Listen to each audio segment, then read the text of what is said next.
ब्रादरान मिल्लत इस्लामिया अस्सलामु अलैकुम व रहमतुल्लाहि व बरकातुहू। अल्हम्दुलिल्लाह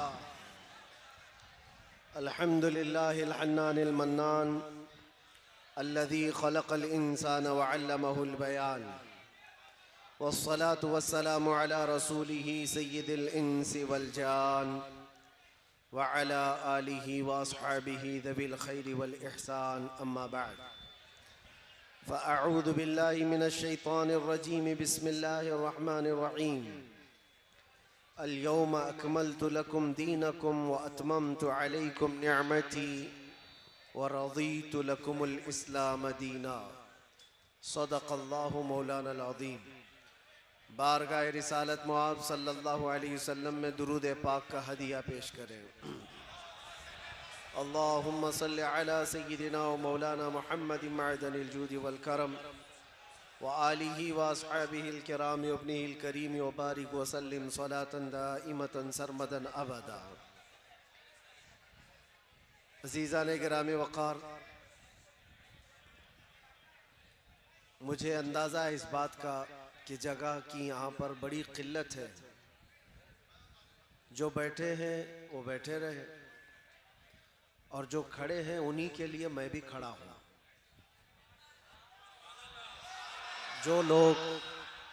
जो लोग बाहर खड़े हैं या दूर दराज खड़े हैं, उनको ये एहसास ना हो कि सब लोग बैठे हुए हैं। हम भी आपके सामने खड़े होकर की गुफ्तगू कर रहे हैं ताकि आपको खड़े होने का एहसास ना रहे। आज लैलतुल क़द्र है और अल्लाह के नबी सल्लल्लाहु तआला अलैहि वसल्लम ने इरशाद फरमाया,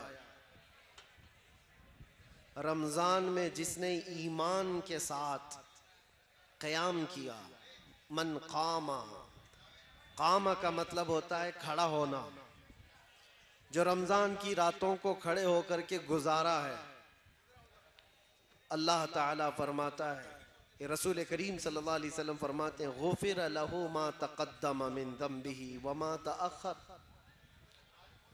औ कमा क़ाल। उसने अब तक जो कुछ भी किया है वो सब गुनाह उसके माफ़ कर दिए जाएंगे। रमज़ान में खड़े होने वाले का बड़ा शरफ है, उसकी बड़ी सआदत है। तो आज की रात जिनको खड़े होने का मौका मिला है वो खड़े रहे। जो बैठे हुए हैं वो बहुत पहले से बैठे हुए हैं। अल्लाह करीम आज की रात की बरकतें और इसकी सआदतें हम सबको अता फरमाए। इबादत की रात है, अल्लाह करीम की बारगाह में मग़फ़िरत तलब करने की रात है, अपने गुनाहों से तौबा करने की रात है, गिड़गिड़ा कर बख्शिश का सवाल करने की रात है। लिहाजा महफ़िल हम जल्द ख़त्म करेंगे। बयान मैं बहुत लंबा चौड़ा आपके सामने नहीं रखना चाहता, इसलिए कि मुझे पता है हमारे दो जुमले भी बहुत भारी पड़ जाते हैं। पूरी तकरीर के लिए सहन करने की अभी ताकत लोगों के अंदर मौजूद नहीं है, और ख़ास तौर पर हम ऐसे दौर में जी रहे हैं जहां क्रिटिसाइज भी किसी का नहीं किया जा सकता। नाम के लिए लोग कहते हैं हमारा सीना बहुत कितने इंच का है, लोग कहते हैं 56 इंच का है, 55 इंच का है, 54 इंच का है, लेकिन बर्दाश्त की ताकत 1 इंच की भी नहीं। बर्दाश्त की ताकत, इसीलिए हम लंबी चौड़ी तकरीर नहीं करना चाहते, 2 जुमले ही काफ़ी हैं। शायर ने बहुत अच्छे अंदाज में कहा है, तूफ़ान नूह लाने से ए चश्म क्या फ़ायदा, 2 बूंद ही बहुत हैं गर तुझे असर करे।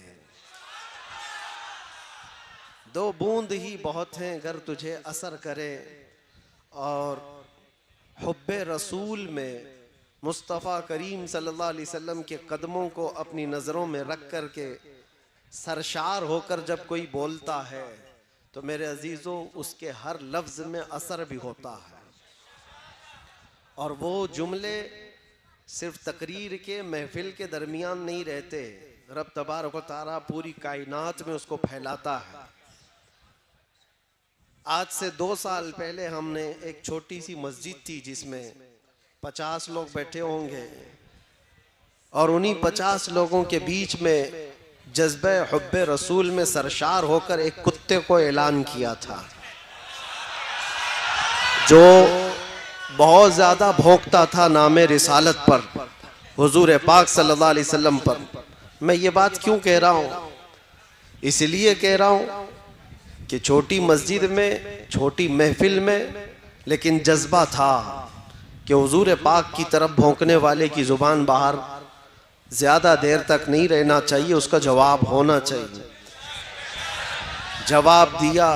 लोगों ने कहा आप कर्नाटक में बैठे हैं, कोई शुमाल हिंद में बैठा है, यहाँ से आप अपनी मस्जिद में बोल रहे हैं, वहाँ उस तक पहुँचे न पहुँचे। मेरे अजीज़ों, रब्बे जुल जलाल की ताकत और क़ुव्वत पहुँचाने का उसका जो निज़ाम है उस पर तुम्हारा कैसा यकीन होना चाहिए बताता हूँ।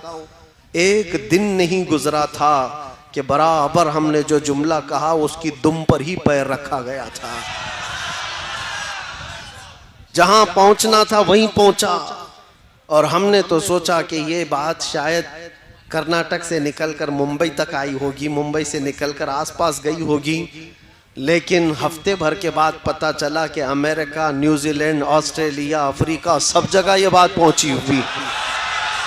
अब फिर ये एहसास हुआ पहुंचाता कौन है, ये बातें कहां से कहां तक चली गई। मेरे अजीजों, लोग कहते हैं सोशल मीडिया के जरिए से पहुंच गई होगी। सोशल मीडिया में हजारों लोग भरे हुए हैं, तमाशे कर रहे हैं।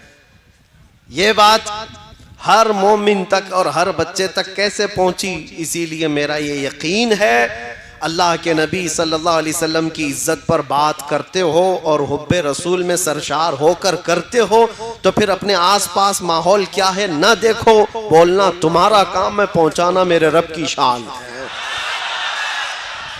तुम्हारा एक नारा भी, तुम्हारा एक जो जज्बे हुब्बे रसूल में सरशार हो करके आह निकालते हो, ये भी बहुत दूर तक आवाज़ पहुंचती है, बहुत दूर तक आवाज़ पहुंचती है। मैं तो सुबह शाम दोपहर रातें सब काट करके आया हूं अंदर से। 8 महीने अंदर की कड़क जेल देख करके आया। उससे पहले भी कहता था, अब भी कहता हूं, जो हालात है, चोरी करके नहीं गया और किसी की पॉकेट मार के नहीं गया। सबको पता है, पूरी दुनिया भी जानती है, और जो लेकर के गए वो भी जानते हैं किस लिए लेकर के गए, किस लिए बिठाया और किस लिए इतनी देर तक रुकाया, सबको पता है। उन्हें मालूम था कि इसको अंदर रखा गया इसलिए कि नाम रसूल पर ज्यादा बोलता है, हुजूर पाक की इज्जत पर बोलता है।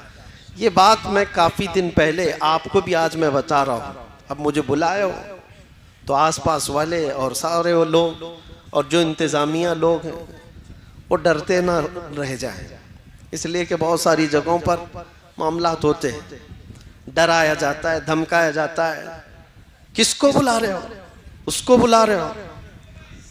पहले ही से उनको टाइट कर दिया जाता है कि अरे माहौल ख़राब हो जाएगा, इतना बिगड़ जाएगा, ऐसा हो जाएगा, वैसा हो जाएगा।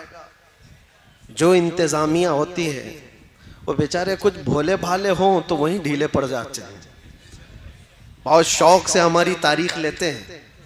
उसके बाद जब दिन करीब आते हैं और प्रेशर आता है तो उन्हें समझ में आता है कि हम तो किसको ला रहे थे। उनको लगता है बहुत बड़ा कुछ होने वाला है। मैं कोई बहुत बड़ा नहीं हूँ और ना ही मेरे अंदर कोई बड़ी ताकत है, लेकिन जिस बात का खौफ दुनिया को सता रहा है वो ताकत हर मोमिन के पास है, और उस ताकत का नाम इश्क़ मुस्तफ़ा है। मैं आपको इसलिए ये बात अर्ज कर रहा हूँ, शुरू में तमहीद बता देता हूँ। हमारे शुमाल हिंद के एक मौलाना साहब थे, यूपी के रहने वाले। हम किसी जलसे में गए थे और वापस आए तो उन्होंने कहा कि हज़रत मुझे पुलिस वालों ने उठा लिया था। मैं स्टेज पे बैठा था, आपके बाजू लब्बैक लब्बैक के नारे में बहुत लगा रहा था। मुझे उठा लिया और सुबह से शाम तक बिठाया। मैंने कहा क्या हुआ? डर गया?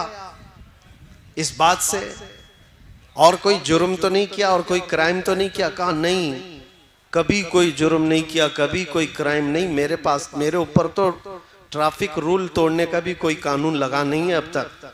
बस इसी बात पर मुझे उठाकर ले गए और बिठाए। मैंने कहा मौलाना अब इसमें डरने की क्या बात है, फख्र से कहो दुनिया चोरी करके थाने जाती है और तुम रसूल का नाम लेकर के गए हो।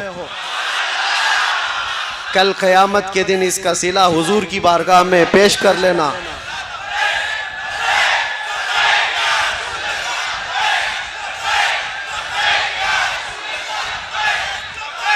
तवज्जो तवज्जो।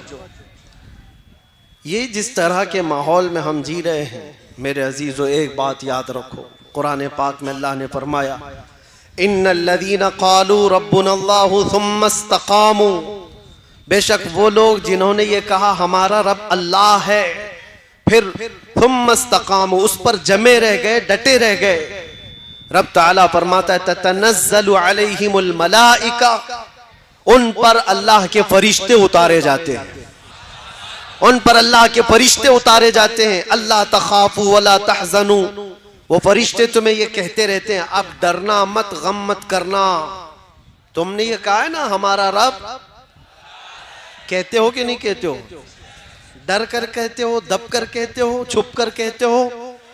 अल्लाह तुम्हारा रब है, इसमें न डरने की जरूरत, न दबने की जरूरत, न छुपने की जरूरत। जब जब कहना है अल्लाह अकबर बुलंद आवाज से खुले आम सरे आम कहा जाएगा। क्यों?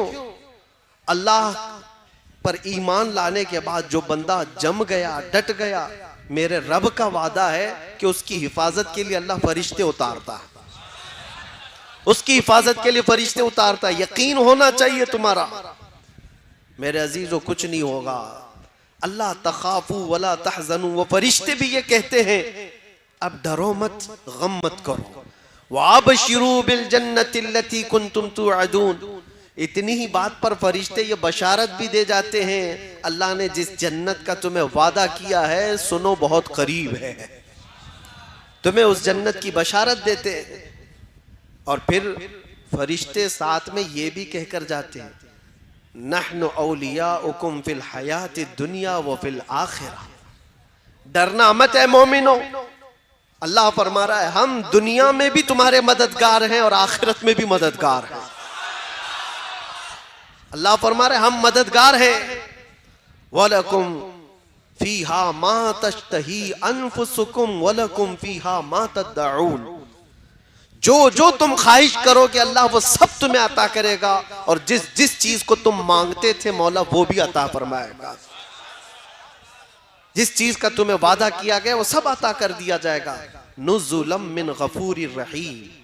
रब ताला फरमाते, ये कुरान की आयत में पढ़ रहा हूं आपके पास 25वें पारे की। अल्लाह फरमाता है फिर ये मेहमानी है तुम्हारी, मेहमान नवाजी की जाएगी गफूरुर रहीम की तरफ से।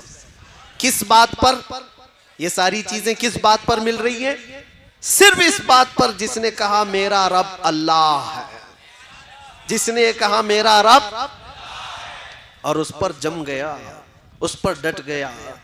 आज चाहे उसकी गर्दन पर कोई खड़ा हो जाए, चाहे उसके सीने पर कोई भाला रख दे और फिर जबरदस्ती पकड़ करके कहे इसका नाम ले, उसका नाम ले, उसका नाम ले, इसका नाम ले। मोमिन अगर डट गया, जम गया और कहा मेरी हर सांस पर अल्लाह अकबर ही होगा, तो उसके लिए कुरान में अल्लाह फरमाता है उसकी मदद के लिए मौला फरिश्ते उतारता है। अब यहां पर एक सवाल होता है, एक सवाल कि मौलाना इतनी चीजें अगर है, अल्लाह कह देने पर फरिश्तों की मदद होती है, तो फिर ये फिलिस्तीन वाले तो अल्लाह अकबर रोज कहते हैं और उनकी मदद क्यों नहीं होती? फरिश्ते कब आएंगे, कब उनकी मदद करेंगे? तुम्हें इस तरह के शक व शुबे में डाल करके डगमगाया जाता है, तुम्हारे पाँव में जलजला लाने की कोशिश की जाती है। कुछ नहीं, मौलाना लोगों की बातें। मेरे अजीजों, मैं जो बात कह रहा हूं ये मौलाना लोगों की बात नहीं, अल्लाह का कलाम पढ़ रहा हूं।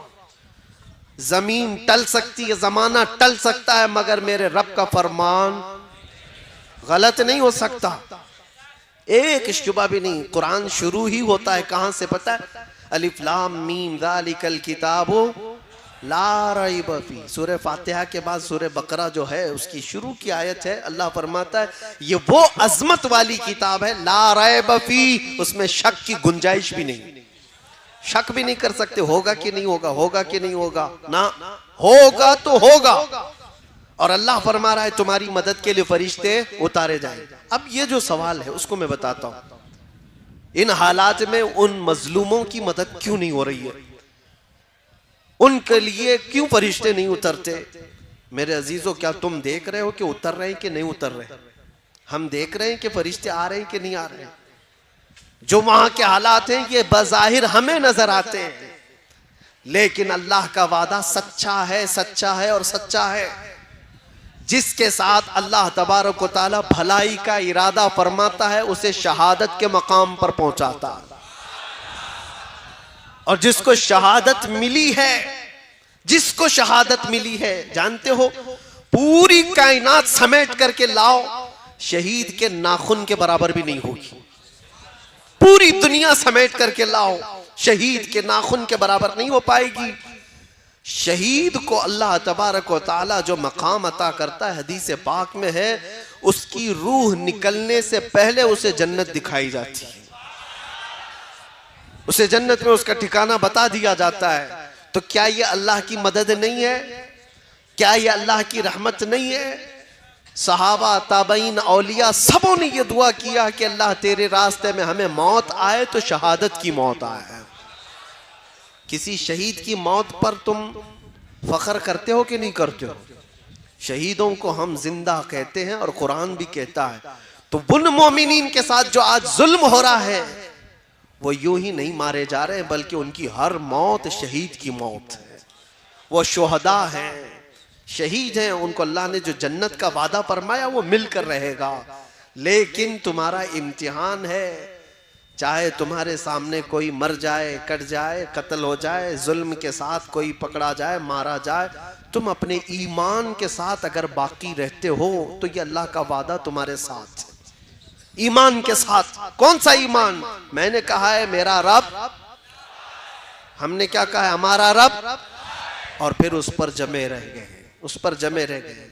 ये ईमान का ऐसा हिस्सा मैं तुम्हें बता रहा हूं, हदीस पाक में मेरे आका सल्लल्लाहु अलैहि वसल्लम फरमाते हैं, जिसके दिल में ईमान आ गया फिर वो कुफ्र और शिर्क से इतनी नफरत करता है जैसे अंगारे में हाथ डालने से नफरत करता है। आग के तंदूर में हाथ डालना पसंद करता है कोई? कोई पसंद करता है? आग के तंदूर में हाथ डालने को जितना ना पसंद करते हो, ईमान वाला कुफ्र और शिर्क से उतना ही बेजार रहता है, उतनी ही दूर भागता है। चाहे जैसे भी हालात हो। लोगों को आज पता नहीं क्या हो गया।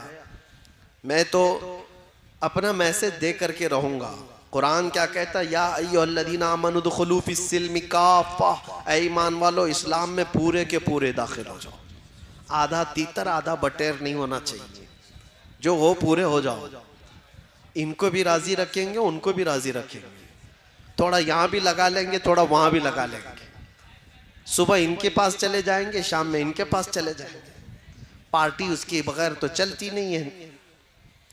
ये बहुत सारी जगहों पर आज के जो हालात हैं, लोगों ने ये समझ रखा है सियासत करना है, पॉलिटिक्स करना है तो फिर सबको राजी रखना है। हम ये नहीं कहते कि सबको राजी ना रखो, राजी रखो, लेकिन अपने खुदा को सबसे पहले राजी करो।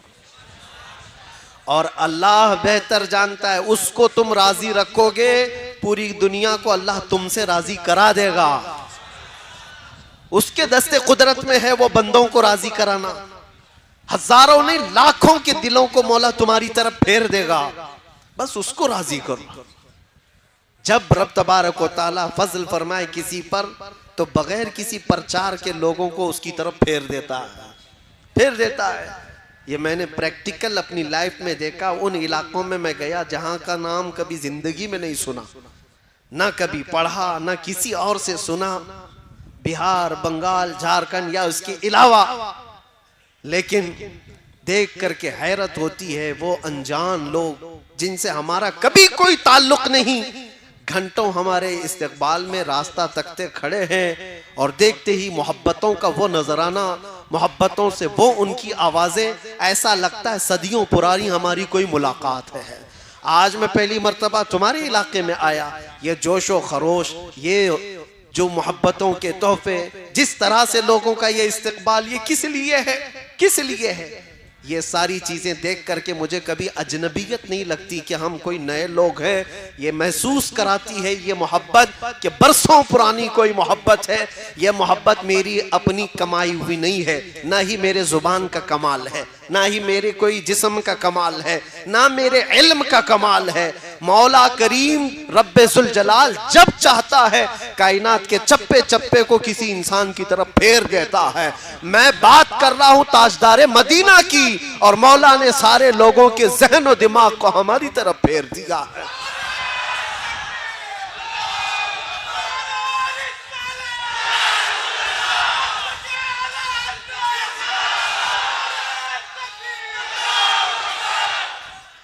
राजी करो उस रब्बे जुल जलाल को, वो अगर राजी है तो सब कुछ ठीक है। अगर वो उसी को नाराज किया और फिर दुनिया को राजी करते करते थक गए, क्या मिला, क्या हासिल क्या है? जिन लोगों के पीछे हम अपनी रातें बर्बाद करते हैं, नौजवानों, जिन दोस्तों को राजी करने के लिए तुमने माल भी बर्बाद किया, वक्त भी बर्बाद किया, फिर भी वो राजी नहीं हुए तुमसे।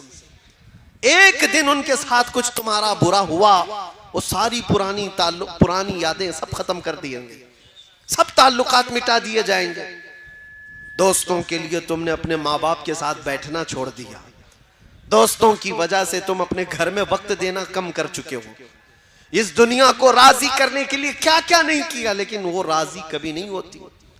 और अगर तुम्हारे 4 दोस्त हैं तो चारों को एक साथ राजी रखो, ये भी मुश्किल है। हो सकता है तुम्हारे किसी काम से 2 राजी और 2 नाराज। ये तो 4 का मसला बता रहा हूं। और जिसको 4000 के बीच में जीना है, वो कब तक उन सबको राजी करता रहेगा? एक एक इंसान को राजी करते करते उसकी लाइफ खत्म हो जाएगी। फिर बाद में पता चला उम्र ढल गई, इनमें से आधे भी राजी नहीं हुए। होता ही यही। मस्जिद के सदर साहब, मस्जिद की कमेटियां चलाने वाले, या मेहराब के इमाम साहब, आप अगर सबको राजी करने पर लग गए तो आपकी जिंदगी खत्म हो जाएगी। पूरे राजी नहीं होंगे, कभी राजी नहीं होंगे पूरे। एक बात याद रखो, तुम्हें रब तबारक व तआला ने ये खिदमत अता की है तो सिर्फ रब्बे जुल जलाल को राजी करने पर लगो।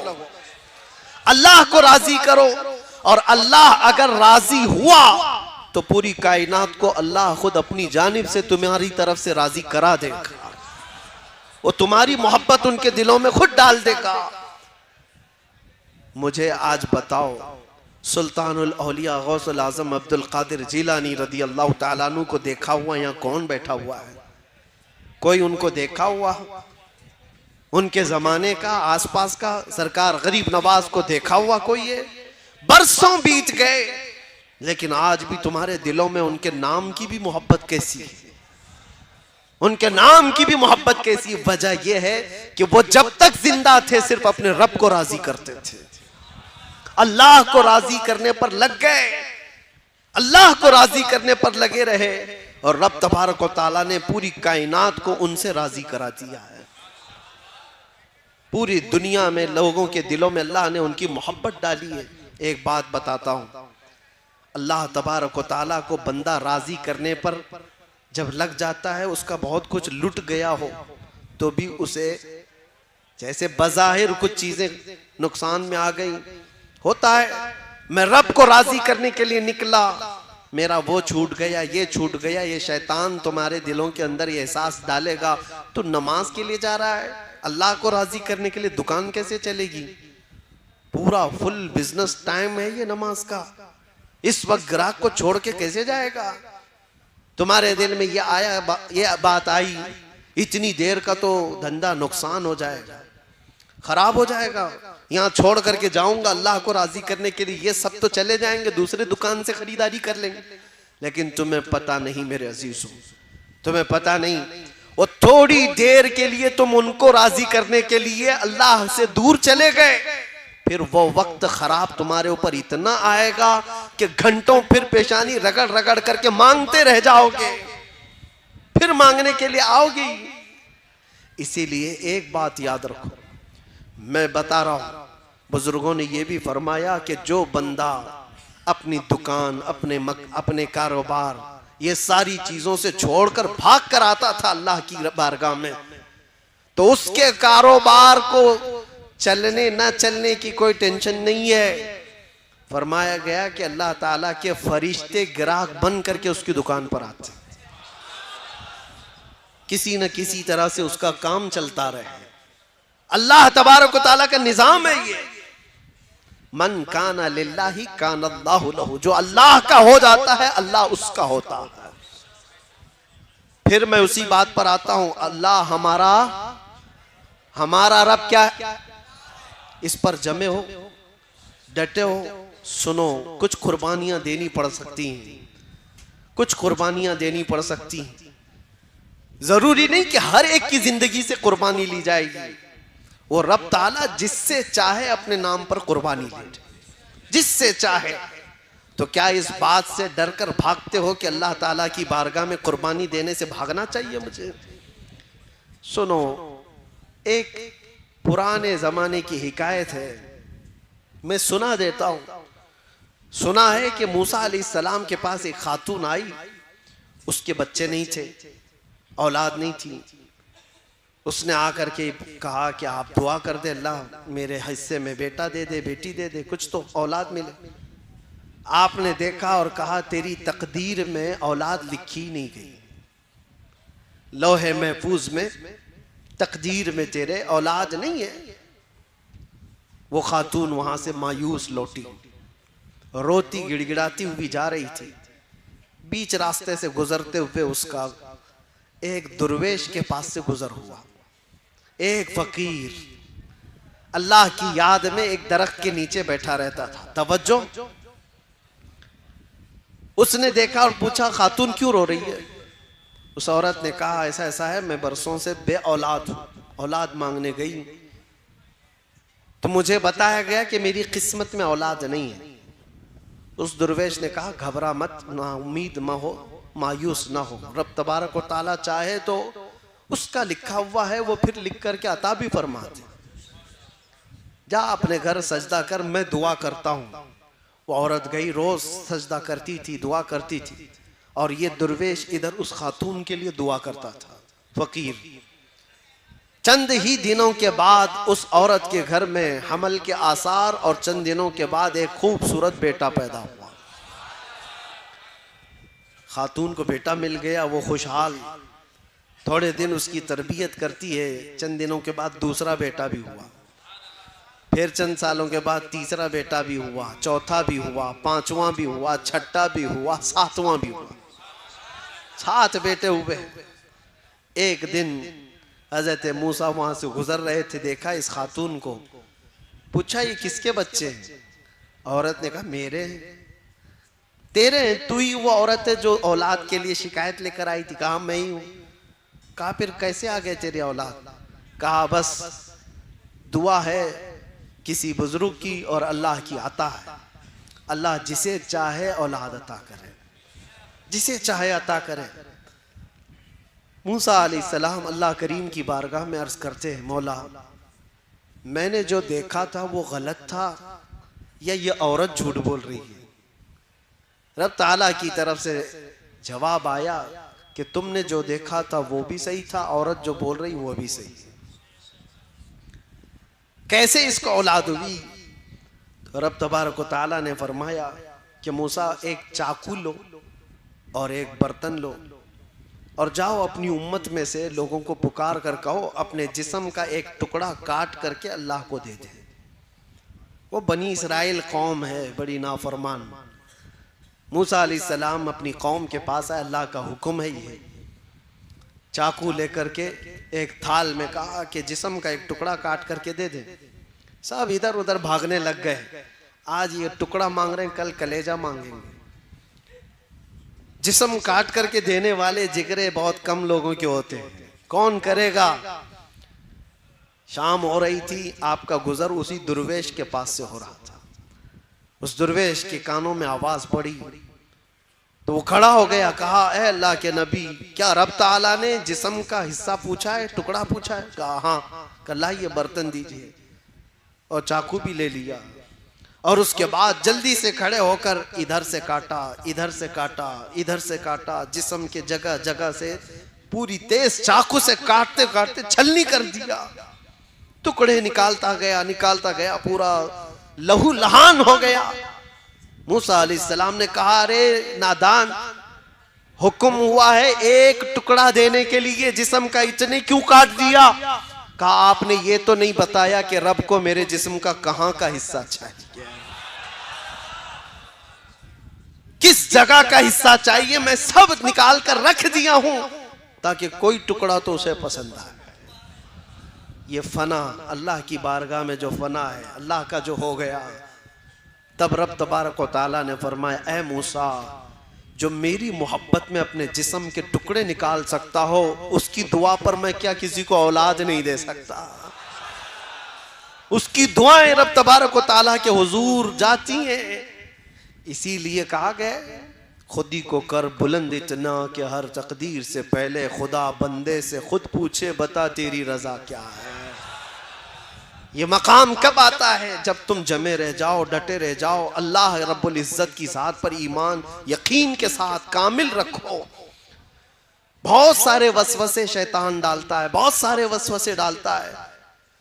आप कहते हैं ना कि हमारा यकीन है अल्लाह की ज़ात पर। हज़रत राबिया बसरिया रज़ी अल्लाह तआला अन्हु के पास एक बुजुर्ग आए, उनसे कहा कि माँ दुआ करो हमारे लिए। हज़रत राबिया ने पूछा क्या दुआ करो? कहा इतनी दुआ करो अल्लाह हमसे राजी हो जाए। हज़रत राबिया ने कहा इतनी बड़ी दुआ, इतनी बड़ी दुआ करवा रहे हो मुझसे, पहले ये तो बताओ क्या तू भी अल्लाह से राजी है? क्या तू भी अल्लाह से राजी है? उस बुजुर्ग ने कहा माई कैसी बात कर रहे हो, कौन है भला दुनिया में जो अल्लाह से भी नाराज रहेगा? कौन है जो अल्लाह से भी नाराज रहेगा? हज़रत राबिया मुस्कुराने लगी और कहने लगी, ए बंदे खुदा, बहुत लोग हैं जो अल्लाह से नाराज हैं। ये कहते हैं अपने रब को अल्लाह कहते हैं, ये नाराज है, राजी नहीं है अल्लाह से। कहा ऐसा कैसे हो सकता है? कहा हो तो सकता है, करते हैं।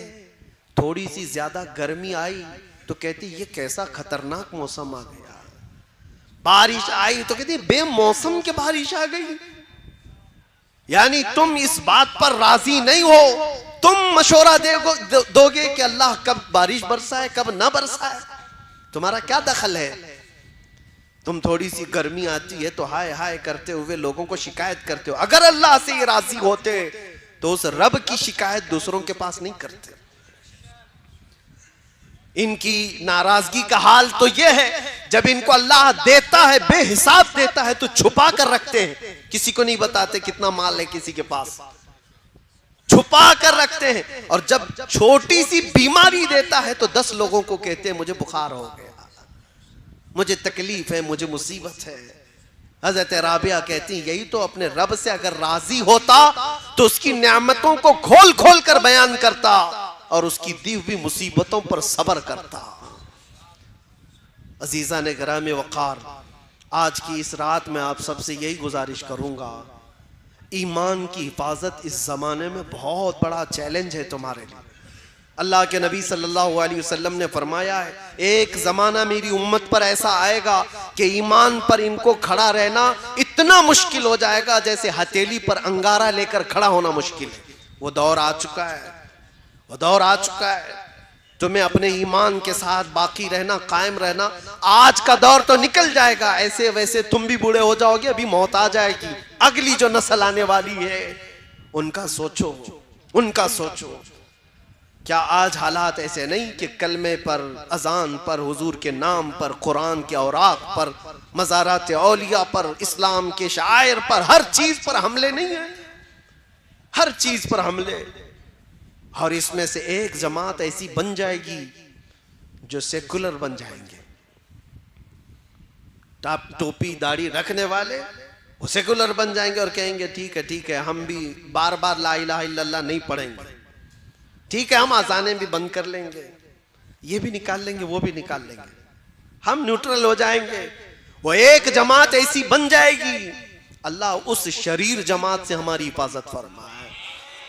वो मुनाफिकीन की जमात होगी, मुनाफिकीन होंगे जिनका दिल कुफ्र कर चुका होगा, जिनका दिल गैर खुदा को राजी करने के लिए अपने खुदा को छोड़ चुका होगा। आपका दिल ऐसा होने ना पाए। मौत करीब है, क़यामत करीब है। नौजवानों, अपने ईमान की हिफाजत करो। कुरान में रब ताला फरमाता है, इन्नल्लाह ला यगफिरु अन युशरक बिही व यगफिरु मा दून ज़ालिका लिमन यशा। अल्लाह फरमाता है, उसके साथ किसी ने किसी को शरीक किया, शिर्क किया, तो अल्लाह उसको कभी माफ नहीं करेगा।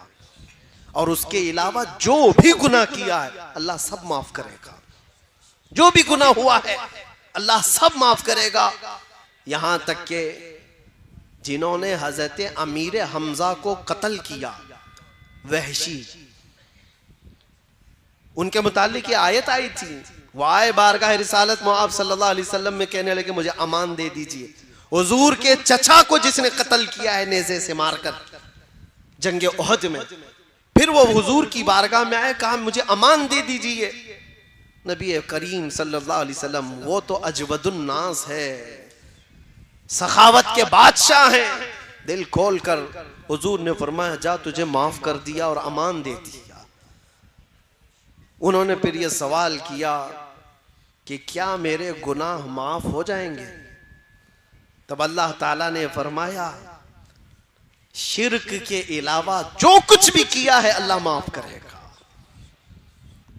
शिर्क के अलावा जो भी होगा अल्लाह माफ करेगा, लेकिन शिर्क को अल्लाह माफ नहीं करता। शिर्क है क्या चीज जो आज धीरे धीरे तुम्हारे महफिलों में लाई जा रही है, आज धीरे धीरे तुम्हारे मुआशरे में, सोसाइटी में लाई जा रही है। शिर्क ये है कि अल्लाह के अलावा किसी दूसरे को भी खुदा समझ लो या उसको भी कोई मकाम दे दो। रज़्ज़ाक़ कौन है तुम्हारा? कौन है रज़्ज़ाक़? क्या किसी और के बारे में भी यकीन रखते हो रिस्क कोई और भी देता है? किसी जगह सर झुकाने से रिस्क मिल जाएगा, किसी जगह तेल चढ़ाने से रिस्क मिल जाएगा। अल्लाह रज़्ज़ाक़ हकीकी है, वही रिस्क देगा। बीमारी वही देता है, शिफा भी वही देता है। इस बात पर जब तुम्हारा यकीन हो, जम जाओ, तो फिर दुनिया तुम्हें नहीं बहका पाएगी। एक साहब आए, काफी साल पहले की बात है, कहा पेट का बहुत दर्द होता था, बहुत दर्द होता था। इलाज कराता रहा। एक साधु मिले, उन्होंने इलाज कर दिया। मैंने कहा कैसे? कहा गाय का मूत्र पिला के। माज़अल्लाह रब्बिल आलमीन, उससे सही कर दिया। मैंने कहा नादान, तुझे पता नहीं ये हराम चीज में शिफा कैसे हो सकती? ला शिफा अफिल हराम, हराम में शिफा नहीं है। कहा हो गया। एक बात याद रखो, शैतान तुम्हारे दर्द को छुपा सकता है, मिटा नहीं सकता। तुम्हारे दर्द के ऊपर पर्दा डाल सकता है, लेकिन जड़ से खत्म नहीं कर सकता। वो बीमारी अंदर होगी, ये तुम्हें धोखा देने के लिए किया गया है कि बीमारी खत्म हुई। हकीकत में हर बीमारी से शिफा सिर्फ अल्लाह की जात अता करती है। डॉक्टर भी जरिया होता है, डॉक्टर भी और दवाई भी जरिया होती है। बाज लोग हमसे ये कहते हैं कि काफी साल पहले यही सेम जुमलों पर एक मॉडर्न आदमी ने मैसेज करके कहा था कि मौलाना आप कहते हैं अल्लाह शिफा देता है, अल्लाह शिफा देता है। कहाँ है? बीमार होते हो तो हॉस्पिटल जाते हो। मैंने उनसे पूछा, अच्छा तुम्हारे हिसाब से कौन शिफा देता है? कहा डॉक्टर। उसने कहा डॉक्टर। मैंने उनसे कहा ठीक है, मैं एक बीमार को लाता हूं और डॉक्टर को यहां बिठा देना, देखता हूं डॉक्टर देखता रहे, मरीज अच्छा हो जाता है। कहा नहीं, दवाई देता है। कहा फिर डॉक्टर कहाँ है? वो तो दवा सही कर रही है, वो तो दवाई सही कर रही है। और अगर दवाई चली गई तब भी मैं कहूंगा, अगर उसका हाजमा सही नहीं था, दवाई निकल गई तो वो भी असर नहीं कर रही है। बहुत सारे मामलात हैं शक व शुबा पैदा करने के लिए, लेकिन एक बात याद रखो, ये सब चीजें जरिया हैं, हकीकी शिफा देने वाला सिर्फ अल्लाह रब्बुल इज्जत है। एक दौर आने वाला है तुम पर, अल्लाह ताला उस फितने के दौर से हमारी हिफाजत फरमाए। आज तो छोटे मोटे दज्जाल आए हुए हैं, सिर्फ चिट्ठी निकाल के बताते हैं तो लोग चमत्कार समझते हैं। हाँ? समझते हैं कि ये चमत्कारी बाबा है, क्या क्या दिखाते हैं। अरे दूर से आया है अभी, और वो क्या मन में लेकर के आया है, बाबा पहले से लिखा हुआ है, बता रहा है कि हम तुम्हारा ये सब चीजें बता देते हैं। और इसको सोच रहे चमत्कारी है, कैसे भांप लेता है, माइंड रीडिंग कैसे हो जाती है, कैसे पहले से पता चलता है। मियां सुनो, ये छोटा दज्जाल है। हुजूर पाक सल्लल्लाहु अलैहि वसल्लम ने फरमाया बड़ा भी आने वाला है, कानिया दज्जाल, एक आंख वाला। अरे वो तो बारिश भी बरसा के दिखाएगा, वो तो जमीन से पौधे भी निकाल के दिखाएगा, वो तो मरे हुए आदमी को जिंदा करके भी दिखाएगा। वो दज्जाल आएगा, लेकिन वो भी खुदा नहीं हो सकता, वो भी खुदा नहीं, वो आजमाइश है। और उस वक्त भी मेरे आका ने फरमाया तुम ईमान पर जमे रहना, चाहे वो जितने भी करिश्मे करके दिखाए, तब भी ये कहना हमारा रब, हमारा रब। बस इस पर जमे रहो, इस पर डटे रहो। अल्लाह की मदद आने वाली, अल्लाह की मदद आने वाली, क्योंकि अल्लाह का वादा है ततनज़्ज़लु अलैहिमुल मलाइका, अल्लाह उन पर फरिश्ते भेजता है जो ये कहते हैं अल्लाह हमारा रब है, और उस पर जमे रह जाते हैं, डटे रह जाते हैं। एक सहाबी रसूल हुजूर पाक सल्लल्लाहु अलैहि वसल्लम के हज़रत ज़ैद बिन दसना, कुफ़ार और मुशरिकीन की भीड़ ने उनको कैद कर लिया था, कई दिनों तक कैद करके फिर उनको मार दिया। उनको कैद की हालत में ही मारा गया था। तो जानते हो उनकी लाश के साथ बेहुरमती न होने पाए। रब तबारक व तआला का निजाम देखो, हदीस पाक में मिलता है कि शहद की मक्खियों का एक बहुत बड़ा छत्ता उनकी लाश के पास आ गया, और 40 से 45 कुफ़ार और मुशरिकीन वो लाश की देख रेख करने के लिए, निगरानी करने के लिए बैठे हुए थे कि कोई मदीने वाला उठाकर न ले जाए। लेकिन एक मक्खी ने भी उनको बैठने नहीं दिया, एक भी करीब नहीं आ सका। मक्खियां भिनभिनाती थी। शहद की मक्खी क्या समझते हो, खाली मीठा नहीं होता। हाँ, जब मारती है तो उससे ज्यादा जहर भी किसी में नहीं होता। इसीलिए आला हजरत फाजिल बरेलवी रदी अल्लाह ताला अन्हु आशिक रसूल हैं या नहीं? हुजूर के आशिकों की जुबान के लिए उन्होंने खुद कहा है हमारी जुबान वही है कि हम हुजूर की मोहब्बत में बोलें तो शहद जैसी मिठास, और गुस्ताखों के खिलाफ बोलें तो शहद की मक्खी का डंक लगता है। एक ही है, दोनों चीजें उसके अंदर है। तो उस सहाबी की हिफाजत शहद की मक्खियों ने किया था, उनकी लाश को कोई छू नहीं सका था। अल्लाह की जात पर यकीन रख करके जो दुनिया से गए। और एक सहाबी हैं, उनको 2 सहाबा लेकर के निकले थे, उनकी भी लाश को कुफारो मुशरिकीन ने मार दिया था। रात के वक्त वो 2 सहाबा लेकर मदीने जा रहे थे, पीछे से 200 के करीब घुड़सवार आए और 2 लोगों को पकड़ने के लिए। वो जब ज्यादा कुफार और मुशरिकीन आ गए तो ये 2 ही सहाबा थे जो लाश लेकर जा रहे थे, एक सहाबी रसूल की। अब ये सारे कुफार और मुशरिकीन इस सहाबी रसूल की लाश के साथ बेहुरमती करेंगे। अब क्या करें, 2 ही लोग हैं, 2 ही लोग हैं, अब क्या करें, 200 पीछे खड़े हैं। उन्होंने वो लाश को नीचे रख दिया, जमीन पर रख दिया, और जमीन से कहा यहां तक हम हिफाजत कर सकते थे, जमीन आगे तू अब हिफाजत कर। जमीन फट गई, वो सहाबी की लाश अंदर चली गई, जमीन बराबर हुई। 200 घुड़सवार मक्का से आए थे, पूरा छान मार लिए इधर से उधर, उस सहाबी रसूल की लाश कहीं नहीं मिली।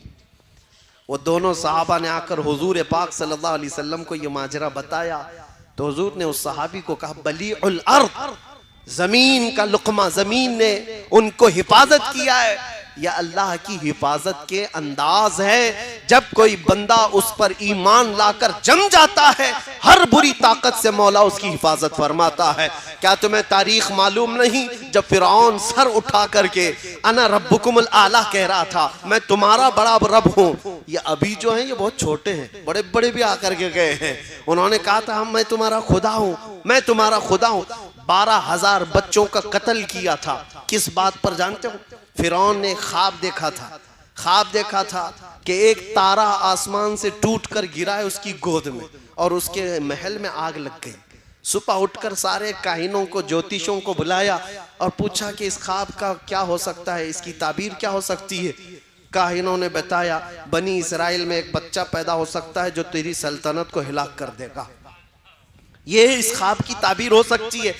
जैसे ही बादशाह को यह बताया गया कि एक बच्चा कोई ऐसा पैदा होने वाला है जो इसकी सल्तनत को हिलाएगा, टेंशन में आ गया और उसने ऑर्डर दे दिया, बनी इसराइल पूरे खानदान में जो भी लड़का पैदा होगा उसको कत्ल कर दो, जिंदा ही ना रखो। 1 साल के अंदर उसने 12,000 बच्चों को कत्ल किया। किस लिए?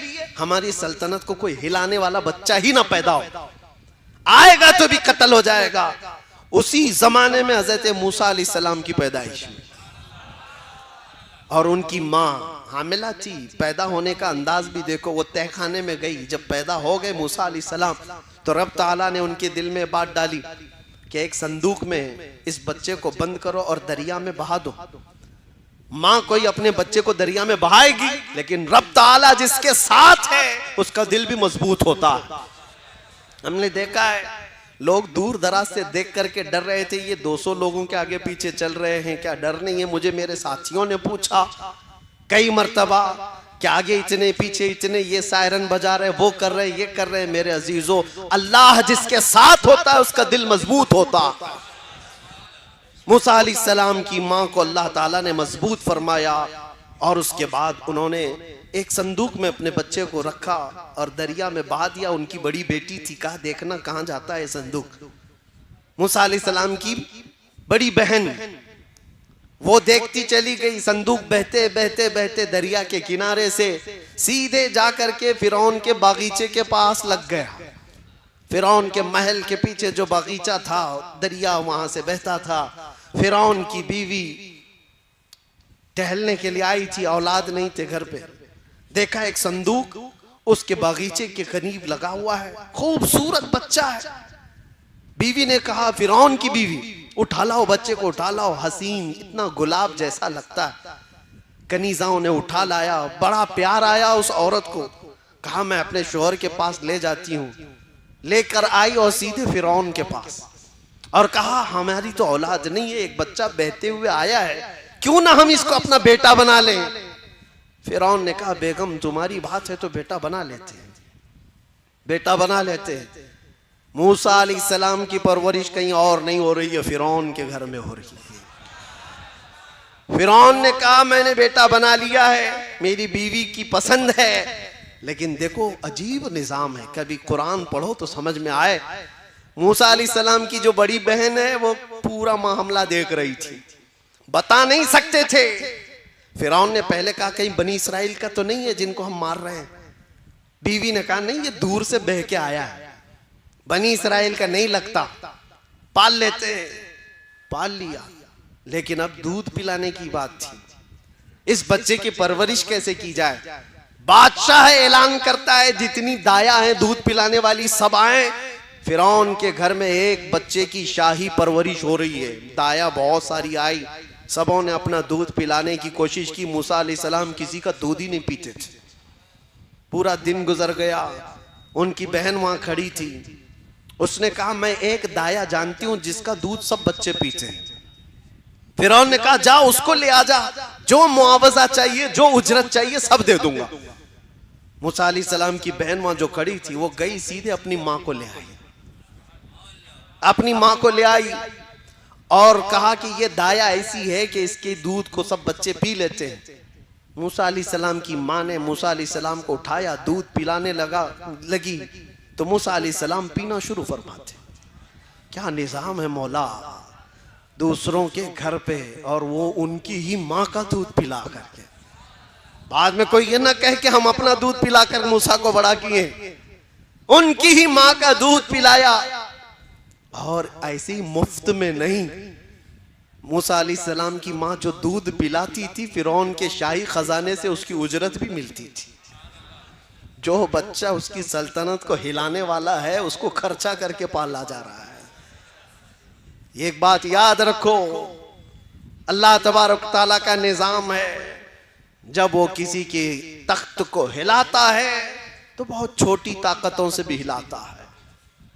मूसा अलैहिस्सलाम जवान हुए और उसके बाद कुरान पाक आप पढ़ो तो समझ में आ जाएगा, यही मूसा अलैहिस्सलाम है जिन्होंने उसको दावत दी, फिरौन तू झूठा है, तू जो रब होने का दावा करता है गलत है, मेरा रब अल्लाह है। यही जुमला मैंने कहा था, क्या है हमारा रब। इस पर जिसने अकड़ दिखाया उसने बहुत तमाशे किए। फिरौन ने मेरे पास वो ताकत है, मेरे पास ये ताकत है, क्या क्या ताकतें दिखाने की बात की, हर चीज में फेल होता रहा। यहां तक कि एक दिन वो आया जब मूसा अलैहिस्सलाम समंदर से गुजर रहे थे, अल्लाह ने उनके लिए रास्ते बनाए। फिरौन ने देखा, एक बात ही बताऊं ईमान वालों, अल्लाह की मदद आएगी, तुम्हारा झूठा खाने के लिए भी लोग तरसेंगे। तुम्हारी ये एक बात याद रखो, मूसा अलैहिस्सलाम अपनी पूरी मोमिन जमात को लेकर, मोमिन कौम को लेकर दरिया की तरफ जा रहे थे। पीछे फिरौन का लश्कर उनका मुकाबला करने आ रहा था, सामने समंदर है, एक तरफ समंदर, एक तरफ दुश्मन का लश्कर, कौन हिफाजत करेगा। ऐसे हालात आ जाएं तो याद रखना, बेबस और लाचार मत समझना। एक तरफ समंदर है और एक तरफ फिरौन का लश्कर है, जाए तो कहां है। अल्लाह ने हुक्म फरमाया, मूसा अपना असा समंदर पे मारो। 12 रास्ते निकल गए और उनकी कौम उसमें ऐसे चलने लगी जैसे सूखे पर चलती है।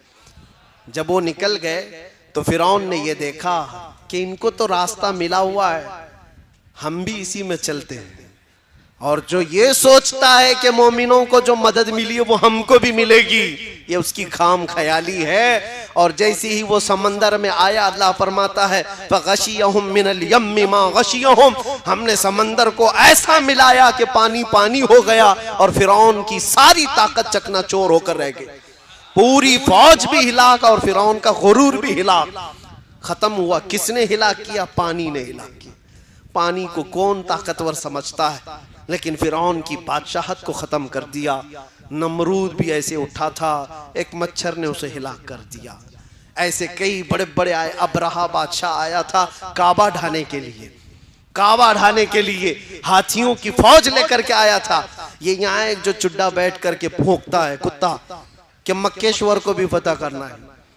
मक्केश्वर ख्वाब में भी देखा है कभी? मक्का ख्वाब में भी देखा है? मक्केश्वर को भी फतह करना है, उसको भी हासिल करना है। पता नहीं कौन कौन से बड़बांग बोली, बड़ी बड़ी बातें।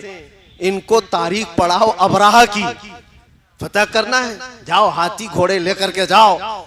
और देखो कुरान में आज भी आयतें पुकार कर कह रही हैं, अलम तरा कैफ फअल रब्बुका बि अस्हाबिल फील अलम यजअल कैदहुम फी तज़लील व अरसल अलैहिम तयरन अबाबील तरमीहिम बिहिजारतिन मिन सिज्जील फजअलहुम कअस्फिन मअकूल। ये पूरा वाक़या अल्लाह ने इसमें बयान फरमाया। ऐ रसूल, क्या आपने हाथी वालों को नहीं देखा? जो अबरहा बादशाह हाथियों की फौज लेकर आया था काबा ढाने के लिए। अल्लाह फरमा रहा है क्या हुआ उनके साथ? हाथियों को लेकर के आया था काबे को खत्म करने के लिए। अल्लाह ने अबाबील चिड़ियों की फौज भेजी थी। वो चिड़ियां इतनी छोटी है, आज भी देखो मक्का में घूमती रहती, इतनी छोटी है। अबाबील चिड़ियों की फौज को भेजा। उन्होंने क्या किया? अरसल अलैहिम तयरन अबाबील तरमीहिम बिहिजारतिन मिन सिज्जील। नोकेले 3-3 पत्थर हर चिड़िया के पास, एक मुंह में और 2 पांव में। वो चिड़िया ऊपर से सिर्फ कंकरियां गिराती थी, जिस हाथी के पेट पर वो कंकरी लगती आग लग जाती थी, आग लग जाती थी। और जिस फौजी के सर पर वो कंकरी पड़ती उसका भेजा निकल आता था। छोटी सी कंकरी, छोटी सी चिड़िया, लेकिन मार जब रब्बुल आलमीन की हो तो उसको सहन कोई नहीं कर सकता। उसके बर्दाश्त की ताकत किसी के अंदर नहीं है। आओ मक्के शोर फतह करने वालों, अबरहा की तारीख नहीं पढ़ा? जैसे बड़े बड़े ताकतवर ईमान के खिलाफ खड़े हुए, अल्लाह तबारक व तआला ने मदद फरमाई कि नहीं फरमाई? जंगे बद्र में 5000 फरिश्तों को अल्लाह ने उतारा। और नबी करीम सल्लल्लाहु अलैहि वसल्लम की इस उम्मत को क़यामत तक मौला हिफाजत फरमाएगा। तुम्हें और हमें ईमान इस्लाम के टेंशन की जरूरत नहीं है। इस्लाम अल्लाह का दीन है। वो चलाएगा, सुबह क़यामत तक चलाएगा। कुरान का कोई एक हर्फ का भी बाल बेका नहीं कर सकता। फिक्र करो तो हमारे और आपके ईमान की करो। इस्लाम का कुछ नहीं होना है। कीड़ों के बैठ करके फैसला करने से बारिश थोड़ी ना आती है। कहीं बैठ करके कोई मीटिंग कर ले तो हो जाएगा। और ऐसे तो सुना है कि रोज बंदर दरख्त पे बैठ करके फैसला करते हैं, रात भर मीटिंग करते हैं कि कल पूरा हिंदुस्तान पता करना है। और सुबह होने के बाद पेट में इतनी भूख लगी रहती है, दन दन नाचते हुए चले जाते हैं। उन बंदरों की मीटिंग से कोई मुल्क फतह नहीं होता। हम भी यही कहेंगे, तुम्हारी हैसियत इसी तरह की होगी जो दूसरे इस तरह की बातें करते। दीन इस्लाम अल्लाह का दीन है, इसकी हिफाजत सुबह क़यामत तक मौला फरमाएगा। लेकिन फिक्र करो तो अपने और आपके ईमान की, जो दिल के अंदर मौजूद है, ये कहीं रुखसत ना हो जाए। इसी को आला हजरत ने अपने शेर में बताया था, आंख से काजल साफ चुरा ले, यहाँ वो चोर भला के हैं, तेरी गठरी ताकी है और तूने नींद निकाली है। सुना जंगल रात अंधेरी छाई बदली काली है, सोने वालों जागते रहियो चोरों की रखवाली है।